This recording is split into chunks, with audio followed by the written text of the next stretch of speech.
સુરતના વેસુ વિસ્તારમાં મંદિરની બહાર મહિલા ભિક્ષુકને કાર ચાલકે ઉડાવી દીધી હતી, જેમાં વૃદ્ધ મહિલાનું મોત નીપજ્યું હતું. અકસ્માત સર્જનાર કાર ચાલકને વેસુ પોલીસે ધરપકડ કરી જેલના સળિયા પાછળ ધકેલ્યો હતો. કાર ચાલકથી બ્રેકને બદલે એક્સિલેટર દબાઈ જતા અકસ્માત થયો હતો. અકસ્માતની ઘટનામાં ભિક્ષુક ગંગાબેન ઉખલુભાઈ પાટીલનું મોત નીપજ્યું હતું. પોલીસ તપાસમાં આરોપી પ્રકાશ અગ્રવાલ સીએ હોવાનું બહાર આવ્યું છે. પોલીસે વિવિધ કલમો હેઠળ ધરપકડ કરી હતી. સુરતના વેસુ વિસ્તારમાં અકસ્માતની ગંભીર ઘટના બની હતી, જેમાં મંદિરની બહાર મહિલા ભિક્ષુકને કાર ચાલકે ઉડાવી દીધી હતી. ચાલક કારને પાર્ક કરતી વખતે બ્રેકની જગ્યાએ એક્સિલેટર દબાવી દીધું હોય તે રીતે ભીખ માંગી જીવન જીવતી 80 વર્ષીય માજીને કાર ચાલકે કચડી નાખી હતી, જેથી 80 વર્ષીય વૃદ્ધાનું અકસ્માતમાં ઘટનાસ્થળે જ મોત નીપજ્યું હતું.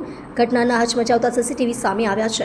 અકસ્માત બાદ કાર ચાલકે માનવતા પણ નેવે મૂકી દીધી હોય તે રીતે વૃદ્ધાને સારવાર માટે લઈ જવાને બદલે અકસ્માત કર્યા બાદ કાર ચાલક કાર મૂકી ભાગી ગયો હતો.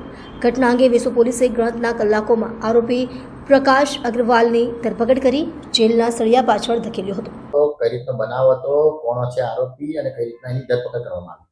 આજરોજ સવારે 8:45 ખાતે વર્દી આવતા આ બનાવ બનેલો છે અને સુરત શહેરના વેસુ પોલીસ સ્ટેશન વિસ્તારમાં કાશી વિશ્વેશ્વર મંદિર વેસુ ગામની બાજુમાં અકસ્માત થયેલો છે, જેમાં મરણ જનાર બેન ગંગાબા પાટીલ કરીને છે, જે 65 વર્ષથી ઉપરના છે અને જે ગાડી ચાલક છે એ પ્રકાશભાઈ ગોવર્ધનભાઈ અગ્રવાલ છે. તો તે સીએ છે અને 41 વર્ષની ઉંમર ધરાવે છે અને ગાડી સાથે એક્સિડન્ટ કરી અને ત્યાં તેઓને અટક કરી અને કાયદેસરની આગળની કાર્યવાહી પોલીસ હાથ ધરેલ છે. સાહેબ, અકસ્માત કેવી રીતે થયો હતો? ગાડી ચલાવનાર બાળક પોતે ગાડી ચલાવતા હતા અને જેને મૂળ માલિક છે ગાડીના એ બાજુમાં બેઠેલા હતા અને તે પોતે પોતાનું કંટ્રોલ ગુમાવતા ગાડી સ્ટાર્ટ કરતી વખતે પોતાનું કંટ્રોલ ગુમાવતા તેઓ પોતે અકસ્માત કરેલ છે.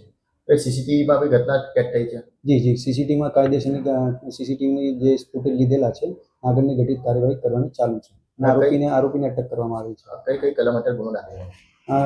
બીએનએસની કલમ મુજબ 281/125A, 125B, 106, MB એક્ટની 184, 177 મુજબની કાર્યવાહી કરવામાં આવે છે. મૃતક મહિલા છે ત્યાં શું કરી હતી, કોણ હતી? ત્યાં મૃતક મહિલા ગંગાબેન પાટીલ હતા. ત્યાં પોતે બેઠા હતા. ત્યાં અચાનક ગાડી ચાલકનો કંટ્રોલ ખોઈ જતા ગાડી એના પર એક્સિડન્ટ કરેલ છે. ચાલો, પટી ગયું.